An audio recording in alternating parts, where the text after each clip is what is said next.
When it comes to the English language, there are many things that we think we know about it, but we don't actually know. Then you buat effect of ting macam tu lah contohnya kan? Alright. Number one, English is not from the UK and it's not from America. Okay, wait a minute. I'm speaking this language, then where is it from? English language is actually a Germanic dialect. Yes, it was a dialect spoken in Germany in the old days by three tribes: the Angles, the Jutes, and the Saxons. That's why you have Anglo-Saxon.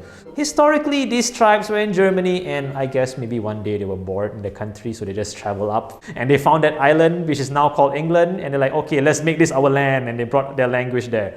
Many people don't know that English is not the original language of England. There are languages such as Welsh, languages such as Cornish, not to be confused with Jagong, it's not corny either, by the way. Secondly, English is not a Kafir language. For whatever reason in Malaysia, the moment somebody speaks English, some people have this stigma, oh, ni bahasa kafir ni, ni liberal ni, oh ni budaya kuning ni, orang jahat ni, buat social semua ni, and all that kind of stuff. But is English really a bad language? No language is good or bad, but language gives you a window into how people understand things through the choice of their words and the choice of their expressions. If you were to look at the Kafir issue so badly, if it really bothers you, let's look back during the time of the Prophet ﷺ, where the Prophet asked his own companion, Zayd ibn Thabit, to learn Hebrew. Now, what language is Hebrew? That's the language spoken by the Jews. So if you're thinking about Kafir,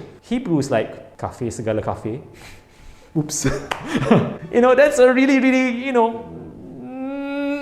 the language that's like so-called enemy of Islam, and yet the Prophet asked his own companion to learn Hebrew. What does that say? Learning language is important. Okay, it is mentioned in the Quran in Surah Rum, verse 22, that Allah has created us and He has highlighted the difference in our tribes, our colors, and in our tongues or in our languages spoken. And indeed, that is the sign of those with knowledge. So for Allah Himself to mention that as a sign of knowledge, meaning to say learning language, no matter what language, gives you more insight into knowledge. And we see today that when it comes to science, when it comes to research, it is English that is being used as the language of research.